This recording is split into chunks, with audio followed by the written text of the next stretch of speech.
आइए, एक विचार यहां से रखा जाएगा। बहन जी बैठ जाइए प्लीज, बैठ जाइए, बैठ जाइए, नीचे बैठ जाइए। बोलिए यज्ञ भगवान की। आप लोगों के विचार में जरूर ये प्रश्न आता होगा कि ये गायत्री परिवार जैसे बाकी सब संगठन काम कर रहे हैं उसी तरीके से गायत्री परिवार ही एक संगठन है, या कई बार उस पर एक मोटा लेबल लगा देते हैं आप लोग। गायत्री परिवार को भी एक संप्रदाय का रूप दे देते हैं आप। ना तो गायत्री परिवार इस प्रकार का कोई संप्रदाय है, ना गायत्री परिवार कोई अलग से संगठन है। गायत्री परिवार क्या है? गायत्री परिवार देखा जाए तो सनातन वैदिक संस्कृति जो हम सब लोगों के अंदर कूट कूट करके भरी हुई है,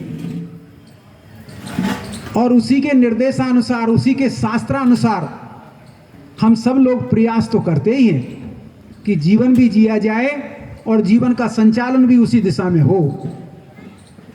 लेकिन बहुत समय से धीरे धीरे चलते चलते स्वाभाविक रूप से कुछ ना कुछ विकृतियां, कुछ ना कुछ ऐसी मूढ़ मान्यताएं, दुष्परंपराएं, कुछ ऐसी चीज़ें समाज में आ जाती हैं, उस प्रभा में आ जाती हैं जो उस प्रभा को कहीं ना कहीं विकृत कर देती हैं। उस विकृति को दूर करने का काम जो कर रहा है उसी का नाम गायत्री परिवार है। गायत्री परिवार सनातन संस्कृति को पुनर्जीवित और जागृत करना चाहता है, या हम ये कह सकते हैं पुनः उनके जागरण का ध्वज लेकर के चला है। इसी का नाम गायत्री परिवार है। गायत्री परिवार कोई अलग से कि कोई संप्रदाय, कोई मजहब, कोई पंथ, कोई मत, कोई गुरु घंटाल का कोई ऐसा जगह नहीं है जहां से कि हर एक किसी को शिष्य बनाया जा रहा हो और उसके अंदर मूढ़ मान्यता भरी जा रही हो। नहीं, ऐसा बिल्कुल भी नहीं। आप विचार करके देखिए कि गायत्री परिवार है जो संस्कृति हमारी, जिसको वैदिक संस्कृति कहते हैं, सनातन संस्कृति कहते हैं, ये वैदिक संस्कृति और सनातन संस्कृति के ठीक दिशा देने के लिए गायत्री परिवार ने एक अभियान चलाया है। इसी का नाम विचार क्रांति अभियान युग निर्माण योजना है। इस युग निर्माण योजना विचार क्रांति अभियान के संस्थापक आचार्य श्री वेदमूर्ति पंडित श्री राम शर्मा आचार्य, माता भगवती देवी शर्मा, और जिनका केंद्र शांति कुंज हरिद्वार। यहां से एक प्रवाह चल रहा है। क्या प्रवाह चल रहा है? व्यक्ति के जागरण का, समाज के जागरण का, राष्ट्र के जागरण का, विश्व मानवता को एक संदेश देने का एक प्रवाह चल रहा है। उस प्रवाह, उसका केंद्र कहाँ है? शांति कुंज हरिद्वार। आप में से हो सकता है कुछ लोग गए हों, लेकिन अगर नहीं गए हैं तो आपसे अनुरोध है कृपया एक बार वहां जरूर जाइए, एक बार जरूर पधारिए उस केंद्र में। और उस केंद्र में पधार करके आप ये देखिए, क्या कहेंगे, ये बोल दीजिए।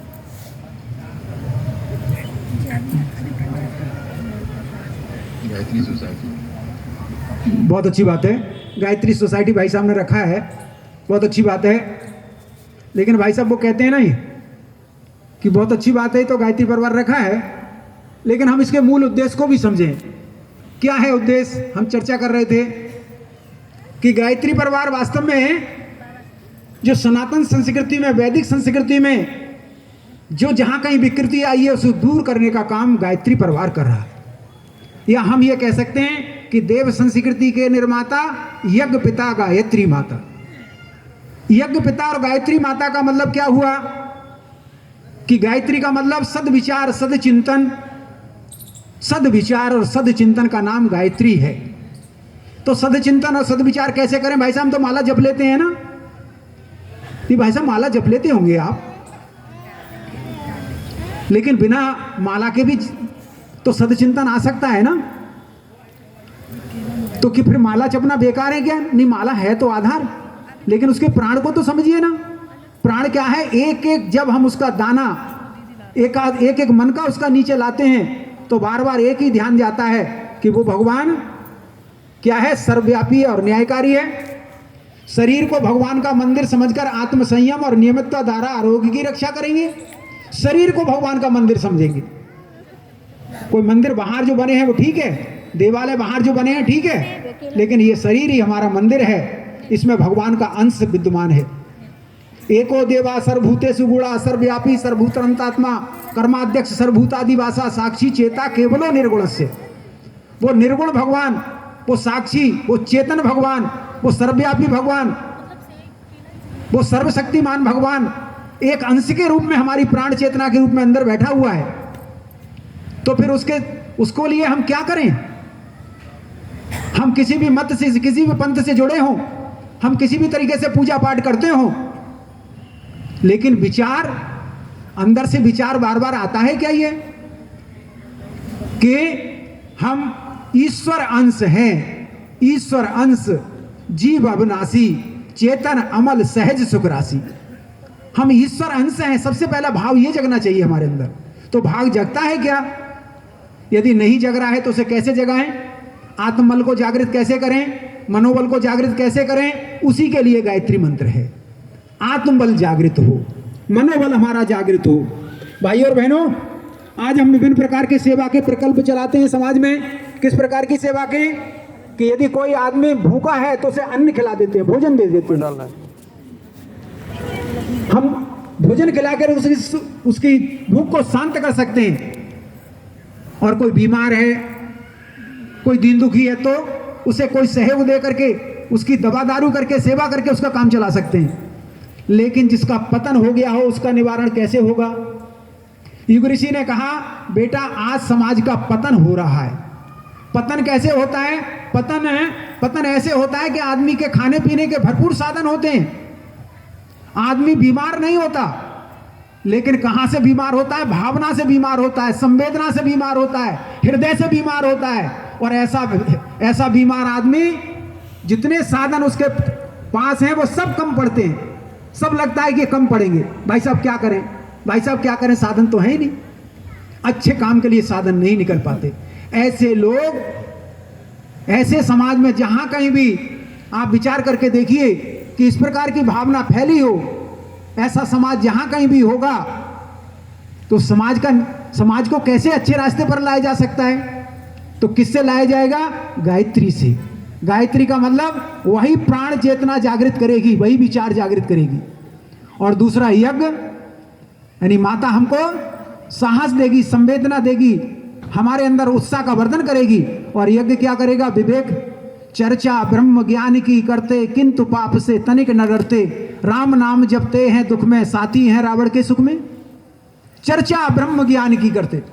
आज किसी से पूछिए, सब ब्रह्म ज्ञानी है, उससे कम तो कोई है ही नहीं।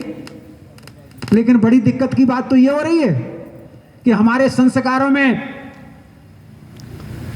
शायद ही कहीं हम देखने को मिलता हो, वरना वहां सब चीजें चल रही हैं, सब चल रहा है भाई साहब। वो खाना चल रहा है, वो पीना चल रहा है, जहां कोई अच्छा व्यक्ति तो जाकर के खाना नहीं खा सकता। ढक्कनों की भरमार है, गर्दन काट काट करके सब चीजें परोसी जा रही हैं। आप विचार तो करके देखिए, तो संस्कार कहां चले गए? हमारे ऋषियों ने जो हमें यज्ञ की परंपरा हमको दी, यज्ञ पिता यानी संरक्षण करना, तो यज्ञ क्या करेगा? हमारा संरक्षण करेगा। ये संरक्षण करता जो यज्ञ हमारे बीच में है, जब तक यज्ञ से हम जुड़े रहे, हमारा समाज समृद्ध रहा। समाज समृद्ध रहा, कैसे रहा? शरीर से व्यक्ति स्वस्थ रहा, अच्छे विचार उसके अंदर रहे और उसके अंदर संवेदना का जागरण रहा। भाइयों और बहनों, पुनः इसलिए आवश्यकता पड़ी थी, युग ऋषि ने दोनों को जागृत किया। गायत्री मंत्र को व्यक्ति तक, हर व्यक्ति तक सारी मान्यताओं को तोड़ करके केवल एक ही बात कही कि जाओ, मैं गायत्री का ऋषि, गायत्री का साधक, सब लोगों को बिना किसी भेदभाव के, जाति पंथ मजहब क्षेत्रवाद भाषावाद प्रांतवाद जातिवाद लिंगवाद स्त्रीवाद, इन तमाम बातों से हट करके गायत्री मंत्र का सबको अधिकार देता हूं। सब लोग गायत्री मंत्र जप सकते, ये अधिकार उन्होंने दे दिया हमें। और दूसरा अधिकार क्या दिया? हर व्यक्ति यज्ञ कर सकता है, हर व्यक्ति यज्ञ कर सकता है। वरना पिछले दिनों में गायत्री यज्ञ पर एक बड़ा प्रतिबंध लगाया हुआ था, अच्छे अच्छे लोगों को यज्ञ करने का अवसर नहीं मिलता। गायत्री मंत्र से बहुत सारे लोग दूर चले गए, हमारी बहनों को दूर कर दिया गया। परिणाम ये हुआ, हमारे घरों की सारी व्यवस्था चरमराती चली गई।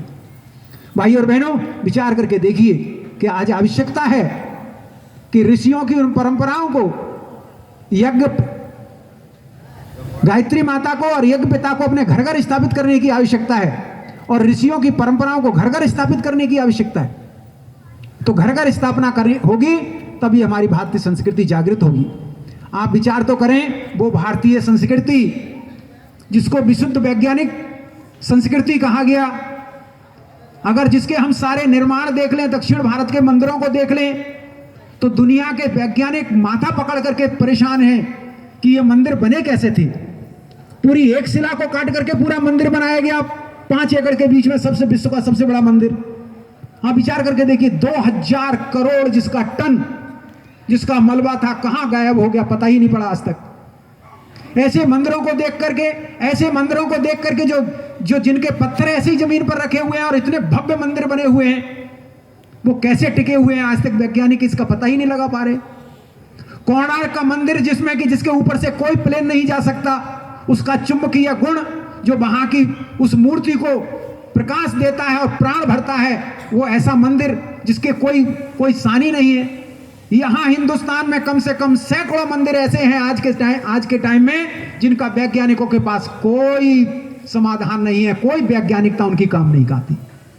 भाई और बहनों, ये ऐसा विज्ञान का भरा हुआ हमारी भारतीय संस्कृति, जो हम सदियों से एक मंत्र कहते आए हैं, एक ही मंत्र बोलते आए हैं, संकल्प मंत्र, ओम हरि ओम विष्णु विष्णु श्रीमद् भगवतो महापुरुषस्य विष्णुराज्ञा प्रवर्तमानस्य अद्य श्री ब्राह्मणे द्वित प्रार्धे श्री सेत वारा कल्पे भैवस्मन मंत्रे भूलोके जम्बूद्वीपे भारतवर्षे भरतखंडे। भाई साहब, हम कितनी गणना कर रहे हैं? करोड़ों वर्ष की गणना कर रहे हैं। और आपने खगोल शास्त्र की गणना कब से की है? अभी मात्र 200 साल से की है। क्यों साहब? 20वीं सदी में चल रहा है ना, 2024 में चल रहा है ना, 2400 साल में आपने गणना की, और हम कब की गणना का बता रहे हैं? करोड़ों वर्ष पहले। आप विचार तो करके देखिए, 1500 में तुलसीदास जी ने रामायण लिखी, और राम का युग कब हुआ? आप विचार करके देखिए, त्रेता युग। उन्होंने सारी गणना कर दी, भगवान राम का जन्म इस नक्षत्र में हुआ, चंद्रमा उस राशि में स्थित था, सूर्य इस राशि में स्थित था। तो वहां हमारी खगोलीय गणना कितनी सक्रिय और कितनी तेज थी, कितनी सटीक थी। आप विचार तो करके देखिए। वो संस्कृति जिसके कण कण में विज्ञान है, वो संस्कृति जिसके कण कण में भगवान है, वो संस्कृति जिसका कण कण विज्ञान की भाषा बोलता है, और जिसके अंदर कोई कहीं किसी प्रकार का कोई लॉजिक दे करके किसी पर कोई उंगली नहीं उठाई जा सकती, आज वो हमारे लिए कैसी बन गई? उंगली का विषय बन गई। आज वो संस्कृत हमारे लिए कैसी बन गई? वो हमारे लिए शास्त्र ऐसे बन गए कि हमें आज मानसिक रूप से गुलाम होते चले गए, और मानसिक रूप से इतने गुलाम हुए हम कि उन तमाम परंपराओं को हमने भुला दिया और अपने बच्चों को गुड मॉर्निंग सिखाई, उनको सुबह की प्रणाम नहीं सिखाई, प्रातः काल उठकर रगना था, ये नहीं सिखाया। इसमें हमको शर्म लगती है उनको सिखाने में। हम गुड मॉर्निंग करना सिखाते हैं बच्चों को, गुड इवनिंग कहना सिखाते हैं। संस्कृति रही कराह न मेरा रूप बिगाड़ो रे, अगर मनुष्यता को संवारना मुझे निखारो रे। संस्कृति रही कराह न मेरा रूप बिगाड़ो रे। संस्कृति बार बार हमसे कह रही है, ये मूर्धन्य लोगों, अपने आप को तथाकथित कहने वाले, पढ़े लिखे लोगों, सभ्य कहलाने वाले लोगों, भावनाशील लोगों, आज संस्कृति आपके सामने गुहार कर रही है और दामन फैला करके आपसे कुछ कह रही है कि क्या इसी प्रकार से संस्कृति का अवमूल्यन करेंगे? क्या आप मानसिक रूप से इसी तरीके से गुलाम होंगे? क्या अपनी पीढ़ी को इसी प्रकार की संस्कृति दे करके जाएंगे? क्या संस्कृति बची अगर तो मानवता बच जाएगी, यदि ना बची तो मानव में पछता आ जाएगी। क्या पछता स्वीकार विश्व को तनिक विचारो रे। महाकाल पूछ रहा है आपसे, क्या वो पछता आपको स्वीकार है कि आपकी पीढ़ी में आ जाए? अगर नहीं आ जाए तो आपको बदलना पड़ेगा।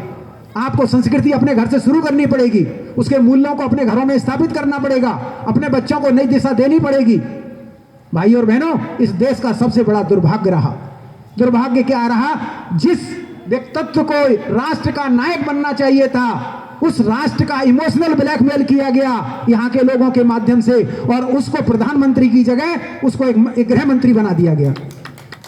और परिणाम क्या हुआ? परिणाम यह हुआ कि भारतीय संस्कृति जो हमारे घरों घरों में विद्यमान होनी चाहिए थी, और जिसका इतिहास लिखा जाना चाहिए था, जिन ऋषियों की संस्कृति को आगे बढ़ाया जाना चाहिए था, वो संस्कृति धक्का मार के पीछे कर दी गई और हम आज बिल्कुल मानसिक गुलाम बनते चले गए। फिर भी हम इस बात को बहुत बहुत शुभेच्छा शुभकामनाएं देते हैं, उनके सामने नतमस्तक होते हैं, उस व्यक्तित्व के सामने जो स्टैच्यू के रूप में हमारे बीच में सरदार वल्लभ भाई माननीय पूजनीय सरदार वल्लभ भाई पटेल जी हैं। विचार तो करके देखिए, लोग तो कहते हैं जीवन के साथ भी और जीवन के बाद भी, हम जीता जागता उसका उदाहरण दे रहे हैं सरदार वल्लभ भाई पटेल को।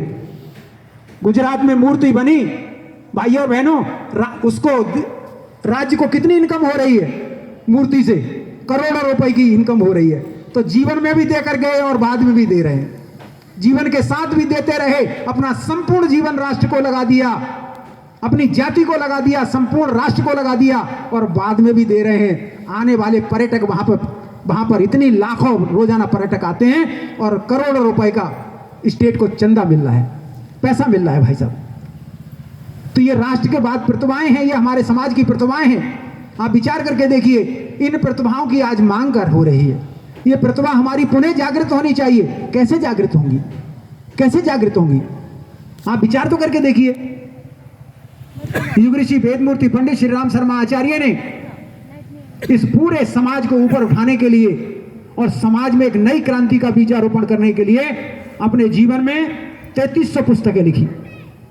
वेद से लेकर पुराण, उपनिषद और जितने भी हमारे आर्ष ग्रंथ हैं, सबका भाष्य कर दिया और सरल भाषा में दे दिया।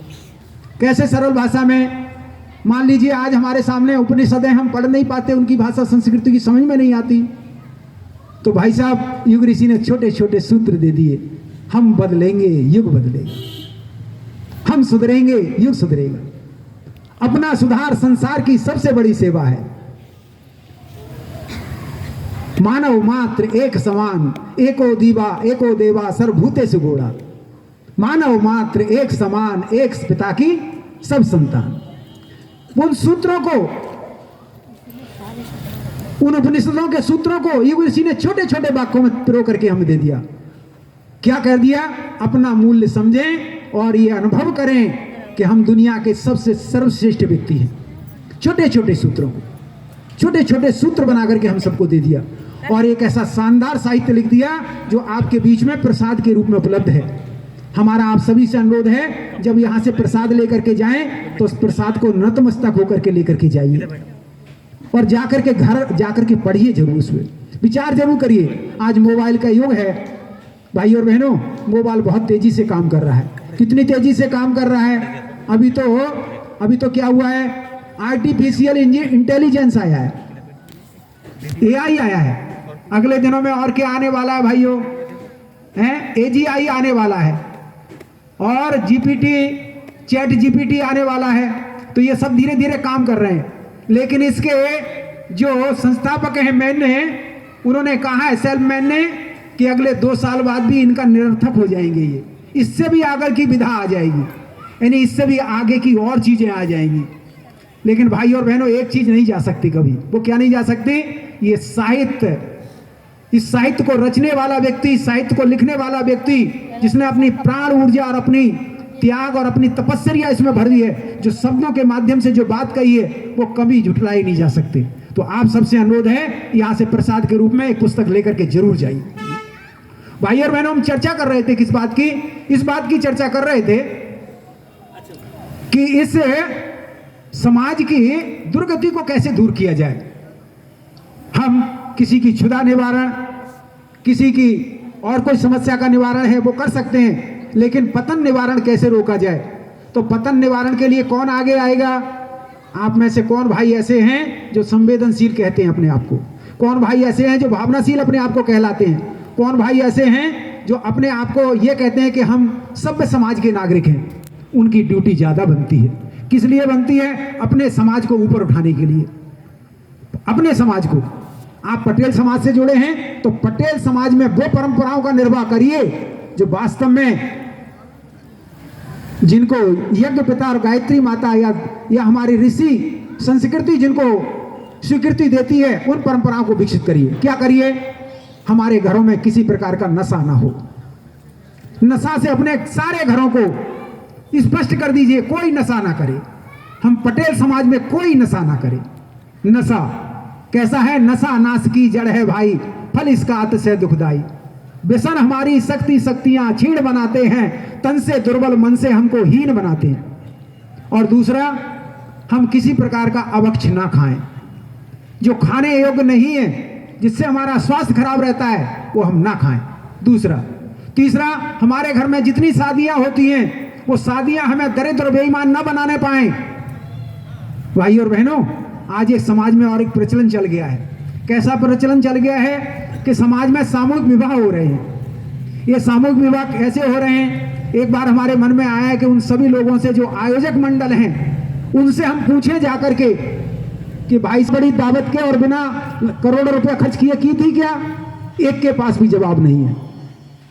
और हम किनको अच्छा बनाना चाहते हैं? जिनके पास कुछ है नहीं, बेचारों के पास, उनको अच्छा बनाना चाहते हैं। इनसे अच्छा बनेगा समाज किसका फॉलो करता है? उन लोगों का फॉलो करता है जो बड़े बड़े अपने आप को विद्वान बनते हैं, जो बड़े बड़े लेक्चर देते हैं, जो बड़े बड़े ज्ञानी बनते हैं, जिनके पास साधन संपदा है, जिनके पास वैभव है, उनको फॉलो करता है। और उनमें से एक भी आदमी बिना दहेज की शादी नहीं कर रहा। तो फिर अपने बच्चों की शादी के लिए क्या करें? आप पहले शुरुआत करिए, आप शुरुआत करिए। कौन शुरुआत करेगा? हमें करनी चाहिए पहले। नहीं भाई साहब, आप शुरुआत कर दीजिए। कोई है आप में से जो ऐसी शुरुआत करेगा अपने बच्चों की? भाई बहन जी हाथ उठा रही हैं, बहुत बहुत ताली बजाइए इनके लिए। आज इनका जन्म, आज इनकी शादी की सालगिरह, और हाथ उठा रही है। हमारे गंगवार जी भी कह रहे हैं, इनके बच्चे दोनों डॉक्टर हैं, बहुत भावना से भी भरे हैं और समाज में निश्चित रूप से बहुत बड़ा काम करते रहते हैं। हम इनकी शुभकामना भगवान से प्रार्थना करते हैं कि इनकी वास्तव में इनका उद्देश्य सदे, तो ये अगले दिनों में ऐसा कोई संकल्प सदे कि हम सब लोग संकल्पित हों, हम अपने बच्चों की शानदार शादी करेंगे।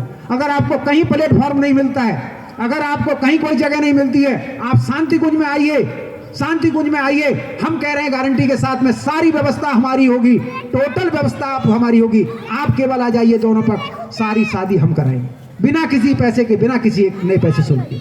आप करिए ना, आप आइए ना, आपको प्लेटफॉर्म दे रहे हैं ना, ऐसे प्लेटफॉर्म की आवश्यकता है भाइयों। तो शादियों में आप पैसे की बर्बादी मत कीजिए। और अगर आपको बर्बादी दिखाई दे रही है, आपका मन नहीं मानता है, तो फिर एक काम करिए, कम से कम शादी के समय ऐसे लोगों को बुलाइए जो साधना से जुड़े हैं, ऐसे लोगों को जो सद्विचार से जुड़े हैं, ऐसे लोग जो समाज में काम करते हैं, ऐसे लोग जिनके अंदर धर्माचरण है, ऐसे लोग जिनका चरित्र बहुत अच्छा है, उनको लोगों को ही केवल आशीर्वाद के लिए बुलाइए। बाकी सबको केवल पार्टी दीजिए, बाकी सबको पार्टी में बुलाइए। और विवाह के संस्कार के समय में उनको बुलाइए जो आशीर्वाद देने लायक है, देने के योग्य है। और शानदार तरीके से कम पूरा समय दीजिए। जो आचार्य आए वो पूरी तरीके से उन नौजवान लोगों के, जिनको भावी जीवन जीना है, वो उनको पूरी शिक्षा दे सकें, दाम्पत्य जीवन के सूत्र सिखा सकें। ऐसा पूरा समय दीजिए, उनसे कमी कटौती मत कीजिए टाइम की। तो तीसरा हमारा क्या सूत्र है? शादियों में तीसरा। और चौथा और क्या करें? चौथी और कुछ कर सकते हैं। अपने जन्मदिन भाई साहब सेलिब्रेशन के रूप में मत मनाइए। केवल जन्मदिन को एक सेलिब्रेशन मत मना लीजिए। क्या करिए? यज्ञ के माध्यम से अपने घर में मनाइए, दीप यज्ञ के माध्यम से मनाइए, छोटे से कार्यक्रम के माध्यम से मनाइए, मंदिर में जाके मनाइए, लेकिन सेलिब्रेशन मत करिए। अगर आपकी शादी की सालगिरह आ रही है तो भाई और बहनों कभी हमें मौका दे करके देखिए, और आप जितना पैसा खर्च करते हैं उसका 10% खर्च कर दीजिए। और अगर सभी जितने लोग भी आए हों, सब आपसे ये कह करके ना जाएं कि नहीं भाई साहब आनंद आ गया, आप अध्यात्म के वैभव को देखना चाहते हैं, तो एक बार अपनी शादी की सालगिरह, चाहे वो आपकी सिल्वर जुबली है और चाहे गोल्डन जुबली है, हमसे मनवा के देखिए। फिर देखिए आप लोग कहते हैं कि हाँ वास्तव में भाई साहब ये वास्तव में आपने ऐसा एक आध्यात्मिक आपने वातावरण बना दिया, एक ऐसा इवेंट कर दिया जो देखने लायक था, जो समझने लायक था, और जीवन के सूत्र समझा दिए, तो भाई साहब आप मानना। तो आप ऐसा पांचवा क्या हमने कहा? शादी की सालगिरह को बहुत शानदार तरीके से, आध्यात्मिक तरीके से मनाइए, और इस तरह से मनाइए कि दोनों के अंदर दाम्पत्य जीवन के सूत्र पुनः दोबारा मुखरित हो जाएं। इस प्रकार की परंपरा को प्रारंभ कीजिए। अगर ये परंपरा, हमने इतनी परंपरा शुरू कर दी, निश्चित रूप से मानिए हमारा परिवार, हमारी जाति, हमारा समाज निश्चित रूप से आगे बढ़ेगा। और क्या करिए, आपसे एक और अनुरोध है, यहाँ जितने भी पदाधिकारी बैठे हैं उनसे हमारा अनुरोध है, केवल नेतागिरी का इसको मंच मत बनाइए। किस प्रकार का मंच बनाइए, जो जिनकी सामाजिक प्रवृत्ति में काम करने की सामाजिक प्रवृत्ति है, जिनकी समाज को कुछ लाभ देने की प्रवृत्ति है, जो समाज को कुछ दे सकते हैं, उन्हीं को आगे लाइए। और ला करके क्या करिए, ये करिए कि समाज में कोई ऐसे लोग हैं जो पिछड़े हैं, किसी तरीके से एजुकेशन में कहीं पिछड़ रहे हैं, किसी काम में पिछड़ रहे हैं, उनके सहयोग की बात सोचिए, उनको सहयोग दीजिए और आगे बढ़ाइए। यदि हमारे समाज में कोई प्रतिभाशाली छात्र है तो उस छात्र को आगे बढ़ाइए, वो पैसे की वजह से उसकी शिक्षा ना रुक जाए, उसे आगे बढ़ाइए। सब समाज मिलकर के उसका सहयोग कीजिए। और भाई साहब, देखते देखते इस समाज को पूरा ऊपर उठा करके लेकर के आइए। आज आवश्यकता इस बात की है, समाज के संगठन की आवश्यकता है। समाज संगठित होगा तो निश्चित रूप से मान लीजिए कि हमारा राष्ट्र संगठित होगा। तो इस राष्ट्र को संगठित करना है और एक नया प्रभाव पैदा करना है। समाज में सद्विचार फैलाना है और सद्चिंतन लाना है। सद्कर्म से हर व्यक्ति को जोड़ना है और समाज में ऋषियों की परंपराओं को पुनर्जीवित जागृत करना है। आइए इसी भाव का संकल्प करते हैं। बोले यज्ञ भगवान की, वेद भगवान की, भारतीय संस्कृति की, भारत माता की, परम पूज्य गुरुदेव की, परम वंदनीय माता जी की, पटेल समाज की, पटेल समाज की। बोलिए अमर आत्मा सरदार वल्लभ भाई पटेल की, अमर रहे, अमर रहे। अमर आत्मा सरदार वल्लभ भाई पटेल अमर रहे, अमर रहे, अमर रहे। बोले एक बनेंगे, हाथ उठा के तो बोलिए, ऐसी थोड़े ही हाथ उठा के बोलिए ना, नेक बनेंगे। कौन कौन नेक बनना चाहते हैं? दोनों हाथ उठा के बोलो जरा, नजर आए। सभी बनना चाहते हैं, बनना चाहते हैं वास्तव में, तो एक बार जोर से बोलिए। बोलिए एक बनेंगे, नेक बनेंगे, किसी जोर और की से। गारंटी नहीं, अपनी गारंटी।